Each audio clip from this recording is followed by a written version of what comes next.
This is our flow chart about the problem number 1. The rounded rectangle is for start and stop. The parallelogram is our input and output. Then the diamond shape is for our condition and decision. Our input is to declare to integer into our array. If we are done declaring the 10 integer, let's proceed to our condition so that we can display within our array. The display we will use for loop and with a condition of open parenthesis a equals 0, then semicolon a is less than to 10, semicolon a plus plus, close. Next, for display we will use for loop with a condition for open parenthesis a equals 0, semicolon a is less than 10, semicolon a plus plus, then close parenthesis. We will use a for our variable. We will start from 0 because for an array 0 is the first number, so must start with 0. So it would be from 0 to 9. That's why our condition is e equals 0, semicolon a less than 10, semicolon e plus plus, then close parenthesis. Then the last, we have the display or output. We see out or display all of the elements in our array. That's all. Here is to us 10 numbers. Our problem here is to separate indices into even and odd numbers, memory indices. So we'll have two conditions. To display even numbers, memory indices, our condition that we would use is for n a equals 0, semicolon a less than 10, semicolon a plus equal to. The first index must be start to 0, then 2, 4, 6, 8. This would be the output of our even indices. And to get its even indices, we will use this condition, which is a plus equal to get its even values. Firstly, you can now display the even numbers memory indexes. After getting its even indexes, let us proceed to its odd indexes. To display odd number, memory indexes, our condition that we would use is for open parenthesis and e equals 1, semicolon e greater than 10, semicolon a plus equals 2. The first indexes must be start to 1, then 3, 5, 7, 9. This will be the output of our odd indexes. And to get its odd indexes, we will use this condition, which is a plus equals 2 to get its odd values. Lastly, you can now display the odd number memory indexes. Only the continuation of the problem number 2 to 4.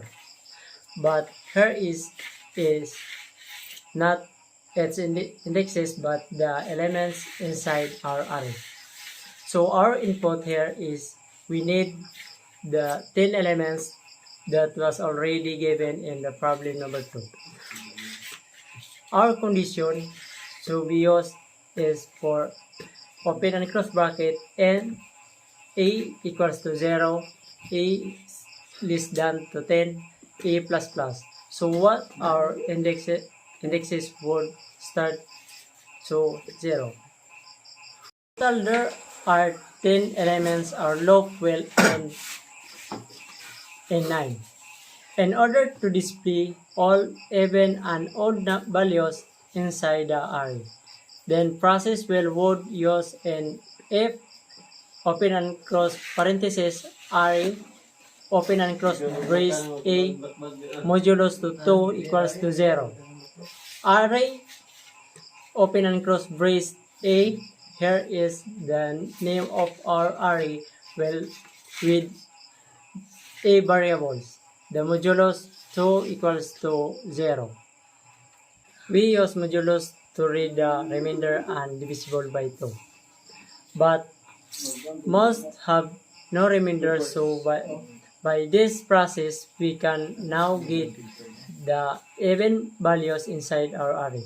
Our output here is to display all the even values in the array, then stop loop. To get its odd value inside the array, we will still use this condition for open close parenthesis int a equals 0 semicolon a greater than to 10 semicolon a plus plus, so that our index will still start to 0 and end in 9. In total, there are 10 elements. In order to display all odd value inside the array, the process we will use is if statement open close parenthesis r open close brace variable of a modulus to not equal 0 r open close brace of value of a. Here is the name of our array with a variable. The modulus to not equal 0.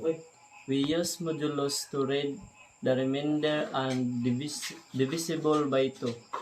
Must have a remainder, so by this process we can now get the odd value inside our array.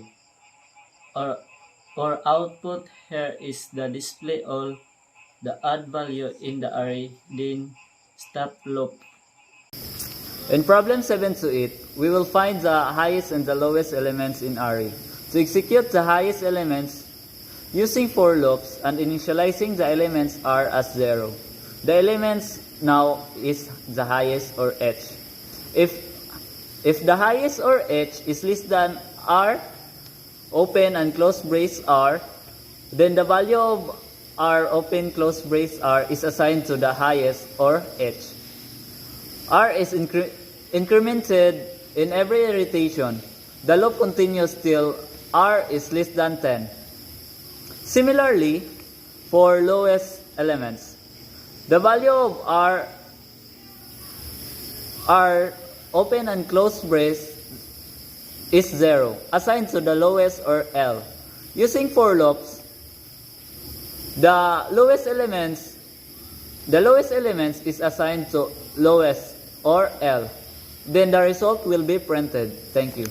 So I will discuss to you now is the problem number 9, which is to search a number within the array. So our input here is to we must enter a number to be searched in the array. So we will still use the for loop with a condition of for close and open parenthesis, declare an integer, name variable a is equals to 0, semicolon, a is less than to 10, and semicolon a plus plus. So we will still start from 0 until 9, for we only have 10 elements inside our array. But before that, we must first use a boolean effect or boolean. For this is answerable by yes or no, or found and not found. So our process here is we will use an if-else statement because there is two possible answer, which is found and not found. Our logical expression is if close open parenthesis r brace a. So r brace a here is the name of an array and r variable, and must be exactly equal to the number that we must search inside the array. So if our logical expression is true, so the output would be the number was found. So it was given in our flow chart. So if our number was found, and if it's false, the output would be number was not found. So that is the process on how to search a number within the array, whether it's found or not found. And Okay, so let's proceed to sorting, which are increasing and decreasing. So we must declare first another variables that will compare to the first variable, and then another variables again to be compared to the another variables. So the process we will use is the if statement. So if open brace num variable r is less than to num variable b is to execute this logical expression. So we will use this formula: a equal to num variable r, and then num variable r is equal to num variable b, and the last is num variable b is equal to a. So formula is useful to ascend or to perform an increasing order. So the process here is to compare all of the elements from lowest to highest. So that's all. Thank you. And now, let's proceed in decreasing order.